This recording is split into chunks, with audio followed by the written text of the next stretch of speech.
कधी विचार केला आहे का की या जगात प्रत्येक माणूस आपापल्या पद्धतीने जग जिंकण्याचा प्रयत्न करतो. कोणी उंच झाडावर चढण्यात माहीर आहे तर कोणी खोल समुद्रात पोहण्यात. पण समस्या तेव्हा निर्माण होते जेव्हा बंदर माशासारखा पोहायला प्रयत्न करतं किंवा मासा बंदरासारखा झाडावर चढायला प्रयत्न करतो. आज मी तुम्हाला अशीच एक गोष्ट सांगणार आहे. एक बंदर आणि एक मासा आणि त्यांच्या आयुष्यातून मला मिळालेला एक जबरदस्त धडा. एका घनदाट जंगलाच्या काठावर एक नदी वाहायची. त्या नदीच्या किनाऱ्यावर राहत होतं एक उत्साही चपल पण थोडं हट्टी बंदर. त्याचं नाव होतं मोंटी. मोंटीचं स्वप्न मोठं होतं. त्याला नेहमी वाटायचं मला काहीतरी वेगळं करायचं आहे. जंगलात सगळे बंदर झाडावर चढत फलं खात खेळत असायचे, पण मोंटीला एवढ्यावर समाधान नव्हतं. त्याला वाटायचं झाडावर चढणं ही तर सगळी बंदरं करतात, यात महान काय. तो नदीकडे बघायचा, त्या पाण्यात चमकणारे मासे बघायचा. त्याचं पाण्यातलं सुंदर नृत्य बघून त्याला वाटायचं अरे हे मासे किती सुंदर पोहत आहेत, मला पण तसं पोहता यायला हवं. एक दिवस मोंटी नदी किनारी बसला होता. तेवढ्यात एक सुंदर मासा जवळ आला. नाव होतं मीना. माशाने विचारलं काय बघतोयस एवढं. मोंटी म्हणाला तुम्ही किती सहजतेने पोहता, मला पण तसंच शिकायचं आहे. मीना हसली.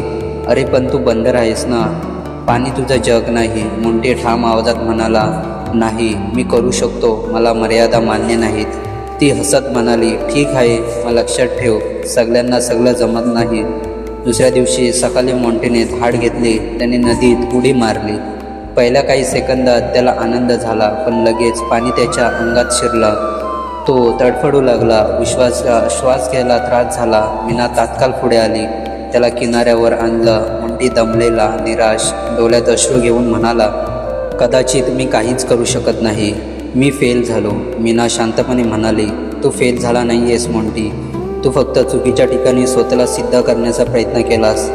त्या रात्री मोंटी एकाच झाडावर बसला होता. चंद्रप्रकाश नदीवर पडत होता. त्याला स्वतःचा प्रतिबिंब दिसत होता, पण मनात प्रश्न मी खरंच कोण आहे. तेव्हा त्याच्या आतून एक आवाज आला तू बंदर आहेस, तुझी ताकद झाडावर आहे, पाण्यात नाही. तू झाडावर चढण्यात आणि जगातला सर्वात वेगवान आहेस. तू जेव्हा स्वतःची ओळख विसरतोस तेव्हाच अपयश येतं. त्या रात्री मोंटीने ठरवलं मी दुसऱ्यासारखा होण्याचा प्रयत्न नाही करणार, मी माझ्या ताकदीतच महान होणार. दुसऱ्या दिवशी मोंटी परत जंगलात गेला. तो झाडावर झपाट्याने चढायला लागला. त्याने शाखांवर उड्या मारल्या सुरुवात केली. त्याचा तोल, वेग आणि आत्मविश्वास बघून सगळं जंगल थक्क झालं. मोंटी आता जंगलातील सर्व प्राण्यांसाठी प्रेरणा झाला होता. कोणाला उंच झाडावरची फलं हवी असली तर मोंटी ते सहज आणायचा.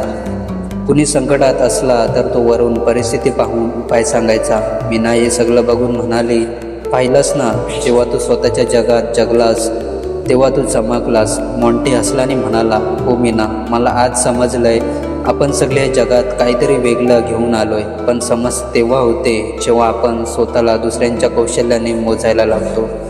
तो पुढे म्हणाला जर मासा झाडावर चढू शकला नाही म्हणून त्याने स्वतःला मूर्ख समजलं तर त्याने स्वतःचा सागर गमावला असता.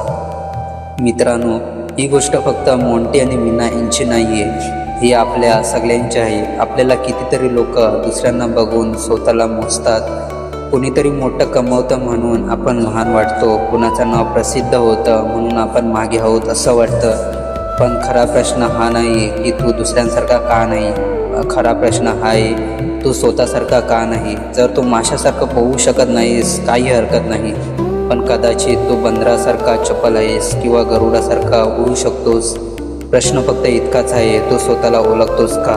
जीवनात सगळ्यांना सगळं जमत नाही, पण जे जमतं त्यात तू सर्वोत्तम होऊ शकतोस. दुसऱ्यांच्या पाण्यात उडी मारून स्वतःला सिद्ध करण्यापेक्षा आपल्या जंगलात राजा बन. जास्त शहाणपणाचं आहे. लक्षात ठेव जगात सगळे जिंकतात, पण फक्त तेच जे स्वतःच्या मैदानावर खेळतात.